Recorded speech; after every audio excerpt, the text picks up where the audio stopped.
Hello, people of the universe, and welcome to another episode of Marshall's Bazaar, starring me, Marshall Brown. Now, as I'm continuing to figure out how to get this whole sound thing to work when it comes to guest interviews, I will ask once again that you bear with me as I continue to make this work. You'll probably still hear a little bit more of the bounce back of the walls, as most people are uncomfortable with getting in a really tight closet to record this. But I digress. Let's get things started. Today, we're going to be talking about living around the world and what it's like. And to help me with this special topic, I brought a very special person along to help me and to help everybody else understand what it's like. Please welcome probably the actual greatest human being ever, Katie Blackburn. Hi, thank you, Marshall.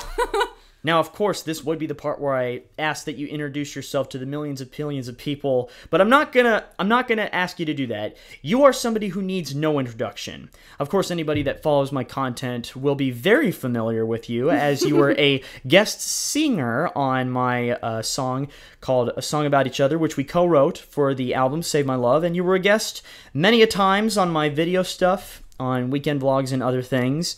And of course, you've been a huge part of my life for as far back as 2013. That's very long. Like very long. Like 4.5 years. But it's awesome. It's 4.5 years of a wonderful friendship.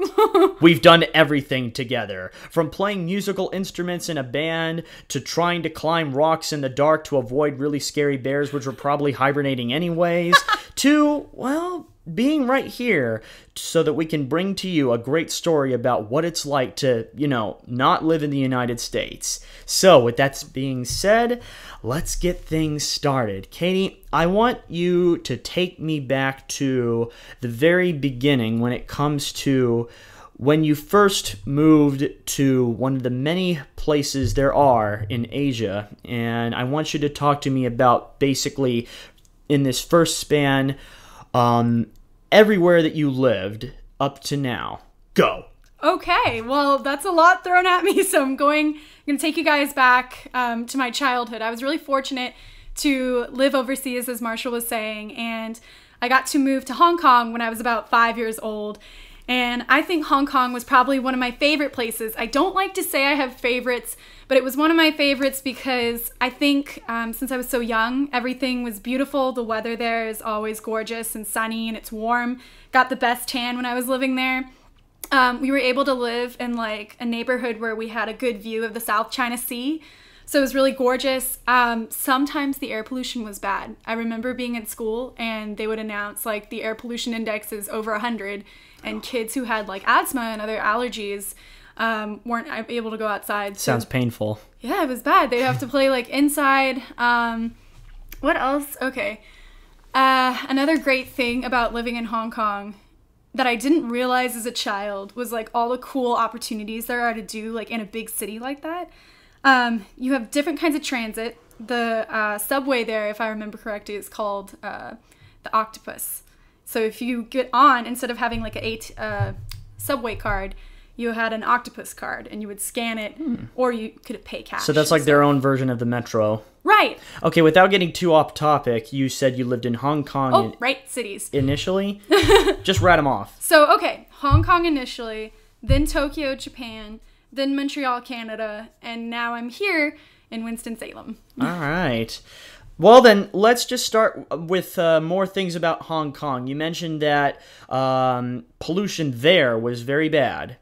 Yeah, the air pollution was really bad. I can't say it's as bad as like a city like Mexico City, anything like that, but it was, I was lucky enough not to have any problems, but actually, I don't know if Kelly told you this, she actually developed mild asthma while we were there. Oh, no. A sensitivity to it, so she had an inhaler while we were there. And sometimes, like, we would be taking, in Hong Kong, there's like 3 different major islands that you can go between, and there's like a ferry that takes you between each one, and it's called the Star Ferry. Each Star Ferry has its own name, and if you're going on the Star Ferry, you would see a bunch of like plastic bags and stuff in the ocean sometimes. Not always. I think they're doing better about cleaning it up. But how have you seen cleanup efforts happening when you lived there? Ooh, I don't think I saw it firsthand, other than like being with my school and helping in our own projects, I don't think I saw. Did you and Kelly ever city. try and contribute to possibly helping around your neighborhood and cleaning up? Well, or did you just make more of a mess? Well, we were good kids. I don't think we made too much of a mess. There were other kids in my neighborhood around Chinese New Year. You would always get. Do you know what mekons are? Like these. Have you ever or mandarin oranges? Is what people call them? I know what those are. Okay, think of those, and then think of like a baby version of the mandarin orange. Those little oranges people would get around Chinese New Year, and other little kids in the neighborhood would throw them at each other, like pick it off. Because people would have patios. They would go up to their porch, pick the little oranges off the plant, and then just hurl them at each other or like hurl it in the road and watch people like run over them and the juice squirt out. Oh. It was, yeah, they were bad. Bad kids. And we had a security enforcement in the neighborhood and they got in trouble for that all the time. Oh. Mm-hmm. Well, that just brings up more questions than answers, obviously. Just to mention that. Sorry to confuse you. No, it's okay. It's interesting, nevertheless. All right, so here's my next question. When did you leave Hong Kong and start living in China? Oh, okay, so Hong Kong is part of China. My bad. You meant Japan? Yes, that's what I meant. I left Hong Kong when I was about 12. So I completed most of my elementary school in Hong Kong, and then I was moving on to middle school in Tokyo. Okay, so what was that like? That was a huge culture shock. Even though it's still technically Asia, it was different because in Japan, things are so neat and so clean, and there's a process and an order and a system for everything. And that's wonderful because things flow really smoothly. I mean, when I was living there, I didn't have to take the subway, but I could if I ever got lost. Like, let's say my bus didn't come on time, I could take the subway anywhere I wanted to go, and the train was never more than 2 minutes late. You could actually get a pass there, like if you went to work and you were late and the train was running late and that's what made you late, you could get a pass that said that's what the problem was. Seems as if one of the bigger differences between there and here is that public transportation is everything and anything. Oh yeah, you don't even need a car there, really. I mean, we had a car in Tokyo and we did not need one, honestly. Wow. The streets are really narrow there, and actually some of the street poles came out into the street, so you kind of had to like weave as you were driving on the street to avoid hitting them. And honestly, even though they were two-way streets, they really should have been one-way. It was really tight quarters. Right. Oh, by the way, I just want to bring up, for those of you who don't know who Kelly Blackburn is, what are you, living under a rock? And also, she is Katie's sister. And, of course, they've grown up together because, you know, sister and sister, that's how it works. All right, so I want to actually talk a little bit more about her. Kelly, if you're listening, I'm sorry in advance. Kelly. So, how did she handle the move? Because I know that you talked about you moving with your family to Japan when you were starting middle school. That would mean that Kelly would still be in elementary school, right? So, right. She always got the short end of the stick when we were moving because the times that we moved were at an odd time in her schooling. So I don't think she did too bad when we moved from elementary, from Hong Kong to Tokyo. She was okay because she was like a social butterfly, and we joke around about how she could just like bring out the best in other people, and like she made a ton of friends. And no doubt about that. Totally fine. But I will say that when we moved from the US to Hong Kong, she was only 3, and when I started going to kindergarten and first grade and all of that stuff, she wasn't able to go to school yet, besides like preschool. Okay. And my parents were trying to save money because the company didn't pay for preschool. It only paid for like actual kindergarten and the rest of school. Okay. And so she got really lonely when I would go to class. Like when I would go to kindergarten, she would see my bus pull out, like, because we had a bay window in the living room and you could see the bus pull away when I was going to school, and she would stand by the window and just like sob. And she was, I don't know, like she was really sad. Mom said she would see her like sitting in the chair and just like mourning, like, or moping around, being sad that I was gone because I was like the person she played with all the time. Yeah, I pretty much feel the same way. In fact, you don't know this, but that's pretty much the exact same feeling that I had for every waking second that I realized you weren't here. Oh, Marsh! I miss you too. It's been pretty hard living super far away. And the drive here, thank goodness it was smooth. But it was still 2 hours. You drove the entire length of any of the Transformers movies. Exactly. Just pick one. They're all the same. Isn't one of them like 3 hours? Okay, without getting too off As topic. we digress. Without getting too off topic, I want to talk about how and why you moved to Canada, because in conversation, you definitely bring up a lot that you associate with yourself more as a Canadian than anything else. Oh, that's fair. I think it's because when I was living in Canada, it was so similar to, or I felt like it was similar to if I had lived here in the United States. We moved there because my dad had a job offer there. And we had, before we do every move, we always had a family conversation about how this would affect everybody and how they would feel about it and if we should do it. As most families do. Exactly. And right before we moved to Montreal, I was going to be a freshman in high school. Right. So that's a big change. It is. I mean, it's always a big change every time you switch to a big stage of your life, elementary to middle to high school to college.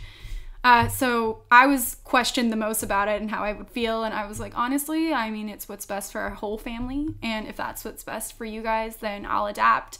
And since it's my first year in high school, other people are going to be, it's their first year in high school. So I think the transition will be smooth for everybody. We'll all be new. So it'll be a little bit easier to make friends. What I didn't know was in Montreal, they start high school in 7th grade. Oh. And it goes through grade 11. And so by the time I got there in 9th grade, people had known each other for 2 years. Oh. Yeah, so it was kind of awkward. Like, I remember sitting in the gymnasium and feeling really uncomfortable because there were clear, like, cliques of people who already knew each other. Oh, yeah. And the school that I was going to was a private school, so it was even a smaller bubble to pick from.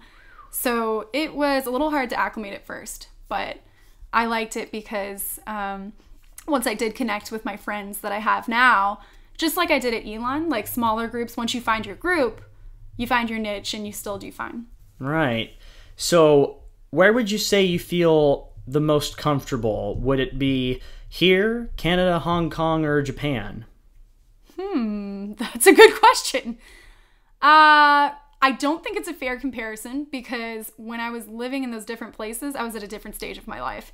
And so I had different needs and I had different wants. And as a kid, you take for granted all of the privileges that you have and like everything's kind of been taken care of. Living on my own right now, I could tell you, I could not agree more. Right? Being an adult is hard. I don't know. I would say all of them were a comfortable place to live, but in different ways. You couldn't pick a favorite? No, I can't. I know I told you Hong Kong, but it's different again because I was a little kid, so everything was like sunshine and rainbows. Yeah. And also finding it hard to breathe because pollution.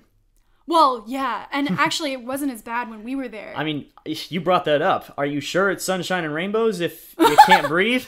Well, I mean, I could breathe. I didn't have a problem, and it was actually a lot nicer than it is now. Like, if you go now, it's not great.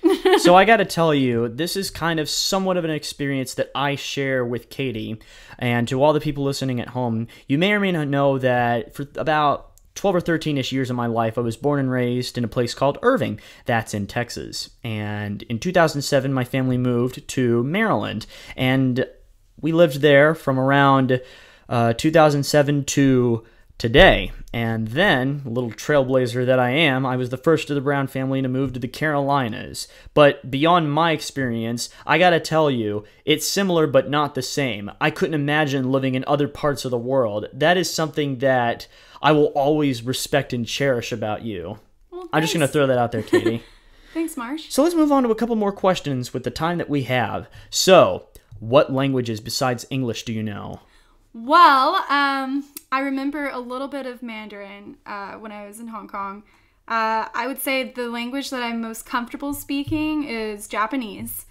I would not say that I'm fluent or semi-fluent, but I would say that I'm pretty conversational. And then I would say French. And I'm okay with reading and writing French, but I'm really not good at perfecting the accent when it comes to speaking French. So I find it very important to be able to know different languages. I mean, if you put on your resume that you know Spanish, nobody will take you seriously because, pretty much everybody knows Spanish. No way. I would disagree. There's not everybody that knows Spanish. Well, from what I know, it's kind of just something you have to know, especially living in Texas at the time. It was something they were starting to push in elementary schools. And then I just picked it up and continued from there. And, well, you saw Costa Rica. Let's just say I've learned very well. Mm-hmm. But without talking too much about myself, I got a couple other questions about your experience. So, did current events or political events affect how you lived in the different parts of the world that you lived in? Ooh, that's also a good question. I felt kind of disconnected as a kid. I will say, however, I do remember when 9/11 happened. I do too. I think everybody can say that, but it was different for me because since we were ahead of time, a day ahead, I didn't hear about it until the day after. Yeah. So I remember seeing it on TV in school, and then we took the rest of the day off to commemorate the people that were killed. It was very hard for me because my parents worked at American Airlines. I'll tell you about it after I push the stop button on this thing. Sure. We're getting a little close to that, but right now, I'm going to stop hitting you with the little tough political interview questions, as they do sometimes, and now I'm going to ask you the really fun best friend questions. So, the drive over here was nice, but you made us stop for gas. I did. How much did you pay for the gas? Oh, well, I was lucky. I already had half a tank full, so I only paid like $8. But how much was the price per gallon? $2.11. Ooh, see, that's your problem, because there are plenty of places around here where you can get $1.99 gas. What in the world? Go Google it. How's gas so cheap here? It can be cheaper. You just got to know where to look. It's cheaper because cost of living here is higher. Let's not talk. Am I wrong? Am I wrong? Let's not talk about that now. And of course, you're still like myself, trying to get by in this crazy world and stuff. And I just want to know right now, you haven't necessarily found another job outside of your tax accountant thing, if I'm correct? You're still looking? That's right. Right. Here's a fun question. You're an exercise science major. If you could do anything in the world, like any possibility whatsoever at the palm of your hand, what would you choose to do and why? Oh, that's a great question. If I could do anything, if money and all the other things were not a factor, okay, and like, let's say I could bring my friends with me, technically, all of that stuff, then I would travel around the world like I used to do. And I would probably want to speak with a lot of different people and kind of do, what's the title? Like a traveling reporter? It's not a reporter, though. I can't remember the actual title, but I would love to just interview different cultures and kind of bounce from country to country and get to interact with people. Again, not much to do with your exercise science major, but... Well, pause for cause. I wanted to link that with exercise science by being somebody who helped treat people that had like problems walking and problems moving their arms, but being able to do it like in different languages and in different countries. So I guess you could say like a traveling paramedic. Oh, yeah. Sort of. All right, I got two more questions for you before we wrap things up. First of all, can't thank you enough for being here and taking time out of your busy day to do stuff. You are welcome. So the whole theme of the show today, it's not a show because you can't hear anything. You can't see anything. It's you only hear things. So it's more of a listen. A listen? Yeah. So the whole point of this listen was to talk about what it was like for you to live in other parts of the world. What do you think, this is the big one, what do you think is the greatest lesson that you possibly could have learned or did in fact learn when you lived in your different homes that you had? What was the biggest takeaway from all of that? Ooh, okay. Biggest takeaway from Hong Kong, Tokyo, and Montreal. Yeah. Okay. Biggest, I'm going to do them in different order, so bear with me here. Okay. I would say the biggest takeaway I took from living at my home in Tokyo was don't take customer service for granted. They have an excellent customer service system there, and they can be there within 5 minutes that you call them. Wow. Part of that is just because everything's so close together, but it's also cultural and just respecting older people. So like respecting your elders there is really important. So those were my two big takeaways from Tokyo. My big takeaway from Montreal was learn to appreciate the warm weather. Which I know sounds terrible, but when you're definitely going to appreciate it today. Yeah, no, that's too warm. 100 degrees, I'm, I feel right at home. Oh, because gosh. my home in Texas was pretty much that. Yeah, I was going to say. But you learn to appreciate cold weather. Yeah, I did actually. I mean, it's nice every now and then, and the snow is pretty, and it's nice to look at. Any other life lessons you want to share with me? Other life lessons.